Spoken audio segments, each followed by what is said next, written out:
Hey everyone, I'm Morgan. And I'm Paul from MTG North, and it is Monday, Weekly Finance Day here on the channel. Let's go, buddy. Happy New Year, everybody. Happy New Year. New year, new studio. As always, if you're here for the MTG Top 5 Sales of the Week on eBay, just click the bar below. We don't like to clickbait people. Skip to what you want. Hit that sub button, though. What are we going to talk about today first, Paul? Today is Collector's Edition Day, actually. We got a lot of info to go over here. So, give us some base stats first, Morgan. When it was released, first of all. So this Collector's Edition and International Collector's Edition were released on December 10th, 1993, folks. So that It's old. is really... It's alpha, beta old. Really old. So approximately 9,000 Collector's Edition sets were printed and 5,000 International Collector's Edition sets were printed for a total of 14,000 sets total. The retail MSRP was $49.95 US. The good old days. Wow. There's honestly not a lot of them out there. In December 10th, 2023, this stuff's going to be 30 years old, people. Time flies, man. 30. That's a really old cardboard. So to find this stuff in good condition, any condition, to be honest. And for those of you who want to know what Collector's Edition is, it is reprints from limited edition beta. It's the full set, 302 cards plus 61 basic lands. So that's all your power. That's all your duels. So we missed out on that. We never bought into Collector's Edition because Magic's for playing, right? Which has always been the stigma and not for collecting. Fortunately, that is starting to change, right? Well, I'm going to be honest. In 1993, I was 13 years old and I wasn't thinking about buying... Something you couldn't play with, right? Exactly. Yeah. Something that wasn't legal to play in tournaments. Something that was a waste of $50. I could spend that $50 and buy something else. And it held for so long. Up until, a year or two ago. Yeah. So Collector's Edition was thought of like the 1991 OPG baseball card box set. We'll get to that in a second. But this brings me to our good friend of the channel, Scott. Now, Scott has been buying cards from us on eBay even before we started this channel. Probably, 3 years ago now, yep. Morgan? He's a really good dude from our area, and Scott actually sent us these pics of his collection. Now, Scott is a true lover of the game. He buys cards he likes. He's been doing it for a long time. It didn't, he wasn't into it for the financial aspect of it, but it's really starting to pay off. Dude, I bet that first Collector's Edition set you bought looks great now. Yeah, so in his email to us, he gave us a bit of background info. The first CE he purchased was Slight Played. Whatever, he paid $4,000 for it, dude, Canadian. The Lotus is worth more than that now. 3,000 US, right? Yeah. Good decision. Scott, that's some nice stuff, dude. He's got 2 sets of CE. One of the Mox Opals is clipped in the CE. And then he's got almost a full set of ICE, the International Edition. Yeah. But either which way, he's got the Lotus for each set. So. Oh, yeah, look at these picks. They're fantastic, right? Look how many dual lands he's got. I'm jealous. The Moxes make me so jealous. Those are beautiful pieces, man. It's well done, Scott. Good job. Yeah, and it's really cool to hear you sharing that stuff with your son. I only have 2 daughters who are not interested in Magic cards, so that I don't have that that same connection with my kids. But yeah, fantastic, dude. Really nice. Yeah. If you guys out there have any really cool, awesome collections like Scott, feel free to drop us an email, mtgnorthcanada@gmail.com. We're always looking for things to talk about. Love this collection, man. Thanks, Scott. Yeah, thank you so much for letting us privy to see this stuff, Scott. That's beautiful. So now getting back to the OPG reference you made. One of the things about Collector's Edition I honestly feel is a good investment and a good way to make money still at this point, if that's what you're here for. Back in the day, trying to find a graded 9 or 10 Wayne Gretzky rookie card is extremely difficult. Yep. Number one, it's old, but that's not the only reason. A lot of the cards came straight off the printers and off the cutting table. Super just way off-centered. Horribly off-centered. So even if you find a mint one, you're kind of screwed from the start, right? Yep. I feel the same thing happened with the CE and the International CE. It did. The same thing happens. If you look at the majority of these cards, they are noticeably off-centered. Centering bad on Collector's Edition. So, if you can ever find a card that's still near mint and the centering looks good on it, and there are some in Scott's collection here, then I would definitely jump on that. Even if you're paying full retail, if you can someday get that graded and it comes back at 9, 9.5, or even a 10 would be insane to get in any of the collector's edition stuff. You know why? It's almost 30 years old, and those corners are square, man. And that gold stuff, if you weren't careful, that gold stuff just comes off the back on your fingers. So you can't screw around with these cards. They got to be, you know what I mean? So to find them in that condition is tough. In that condition. And then if they even came off the printer right from the start. Could you imagine a BGS Black Label Collector's Edition something?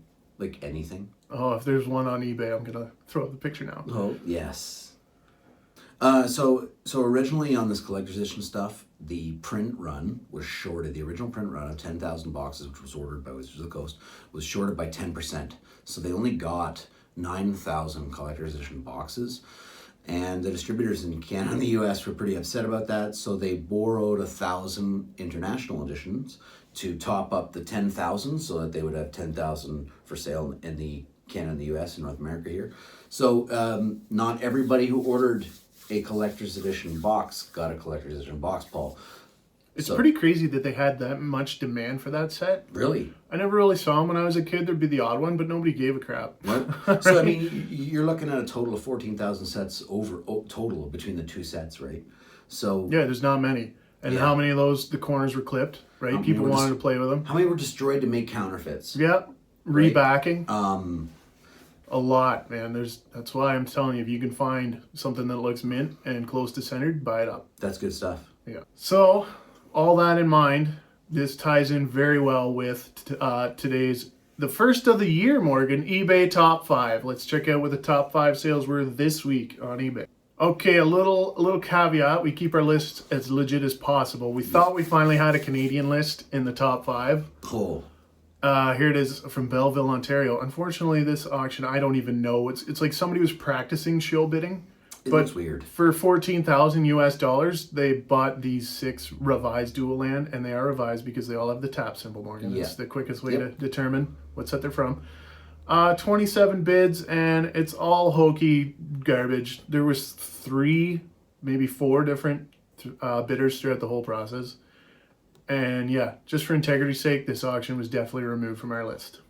And it's weird. Like, do you think it's something like that was one guy on 3 accounts who just thinks the cards are fake and he's getting rid of them off of the market or something? You know, like, what's going on there? And the seller had 0 feedback as well. Right? Yeah. So let's go to the real number 5, which is a fantastic start to the year.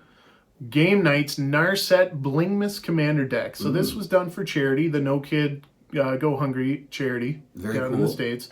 And yeah, 12 bids, $10,200. It is fantastic. Good job. And just in the, and that's, if you look it up, Post Malone played some Commander there with Game Nights. This does not involve Post Malone. No, it doesn't. But that was cool because he's coming to Friday Night Magic, and it just made me think of that, right? Yeah.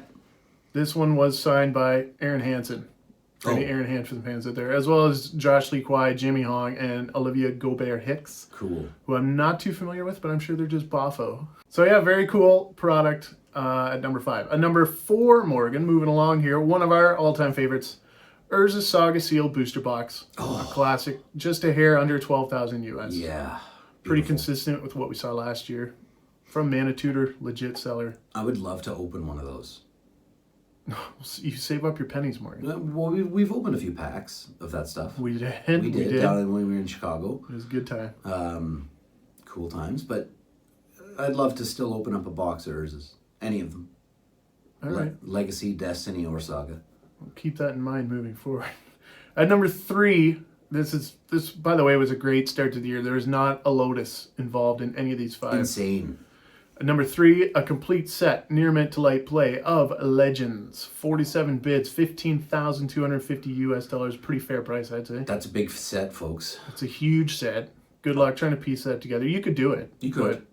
But, it's going to take a while. The big ones in there. Nether Void, The Abyss, All Hallows Eve. Chains, Tabernacle, Moat. Lord. They're all here. Eureka. I love Eureka. But yeah, pretty accurate price for the start of 2022. That's going to go up, I bet, by the end of 22, man. Probably, I don't know, 20 grand. Yeah, Legends is... We'll keep track. We'll see. At number 2, a very interesting lot, Morgan. 12 different mono artifact cards, Magic the Gathering. So this had 70 bids, $16,234 US. Wow.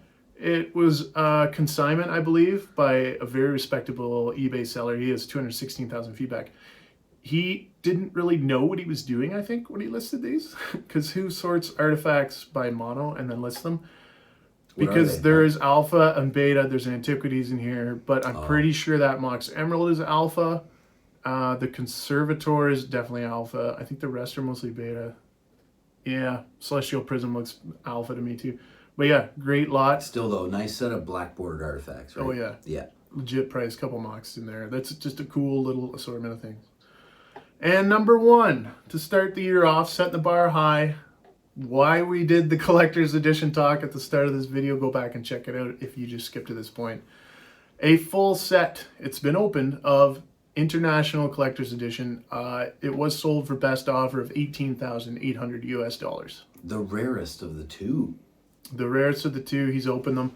How Going much? through it, $18,800 US was the Wow. offer that was accepted. And here you can start to see, like we talked about, if you just skip to this part of the video, centering on these cards.